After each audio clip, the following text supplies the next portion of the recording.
Pagbasa mula sa aklat ni Propeta Jeremias. Pagkatapos ay sinabi ng mga pari at ng mga propeta sa mga pinuno at sa buong bayan, dapat lang namamatay ang taong ito sapagkat nagpahayag siya laban sa lungsod gaya ng narinig ninyo. Sinabi naman ni Jeremias sa mga pinuno at mga taong naroon, sinugo ako ni Yahweh upang magpahayag laban sa templong ito at laban sa lungsod, gaya ng narinig na ninyo.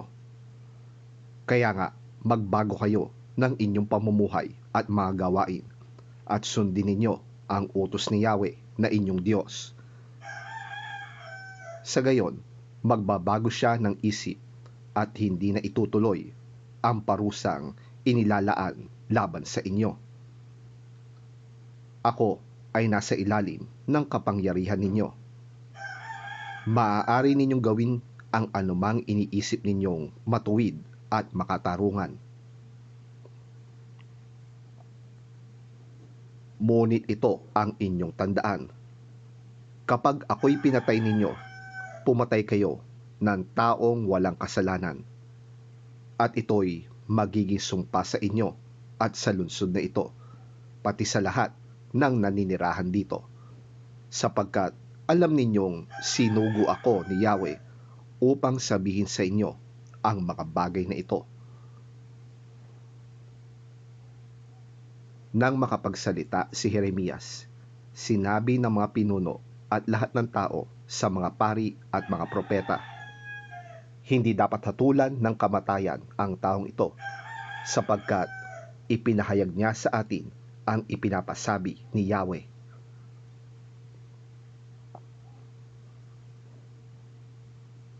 Subalit si Jeremias ay binantayan ni Ahikam, anak ni Safan, kaya hindi siya napatay ng mga tao.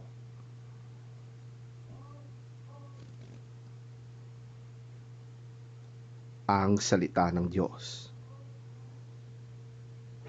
Salamat sa Diyos.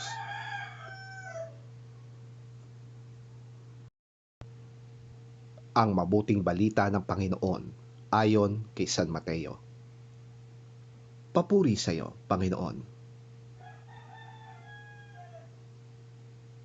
Ang balita tungkol kay Jesus ay nakarating kay Herodes na gobernador ng Galilea, kaya't nasabi niya sa kanyang mga lingkod, si Juan na tagapagbautismo iyon, siya'y muling nabuhay kaya't nakakagawa ng mga himala. Itong si Herodes ang nagpahuli kay Juan.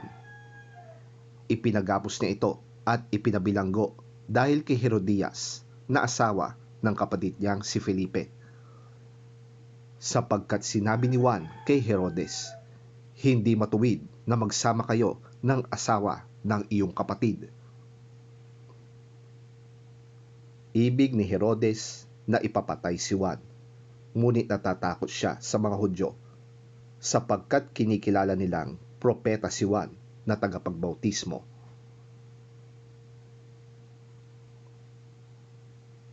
Nang sumapit ang kaarawan ni Herodes, sumayaw ang anak na babae ni Herodias sa harap ng mga panauhin. Labis na nasiyahan si Herodes, kaya't sumumpa siyang ibibigay sa dalaga ang anumang hingi nito. Sa udyok ng kanyang ina, sinabi ng dalaga sa hari, ibigay po ninyo sa akin ngayon din sa isang pinggan ang ulo ni Juan na tagapagbautismo. Nalungkot ang hari, ngunit dahil sa kanyang pangakong narinig ng mga panauhin, iniutos niyang ibigay sa dalaga ang ulo ni Juan. Kaya't pinapugutan niya si Juan sa bilangguan. Inilagay ang ulo sa isang pinggan at ibinigay ito sa dalaga. Dinala naman ito ng dalaga sa kanyang ina. Dumating ang mga alagad ni Juan, kinuha ang kanyang bangkay at inilibing. Pagkatapos, ibinalita nila kay Jesus ang nangyari.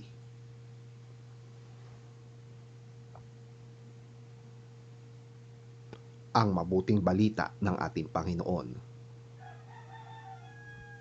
Pinupuri ka namin, Panginoong Hesukristo.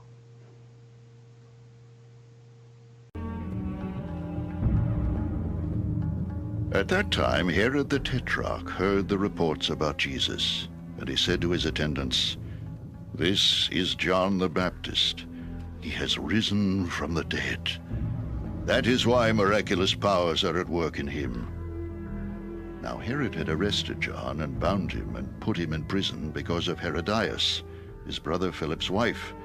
For John had been saying to him, "It is not lawful for you to have her." Herod wanted to kill John, but he was afraid of the people because they considered him a prophet.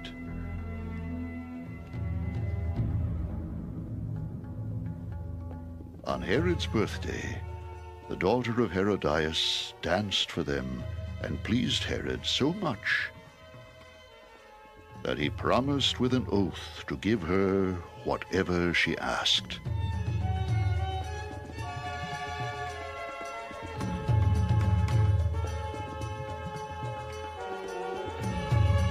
Prompted by her mother, she said, "Give me here on a platter the head of John the Baptist." The king was distressed, but because of his oaths and his dinner guests, he ordered that her request be granted and had John beheaded in the prison.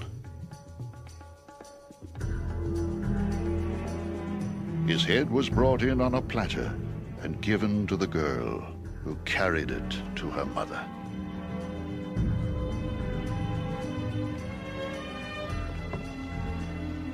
John's disciples came and took his body and buried it. Then they went and told Jesus. When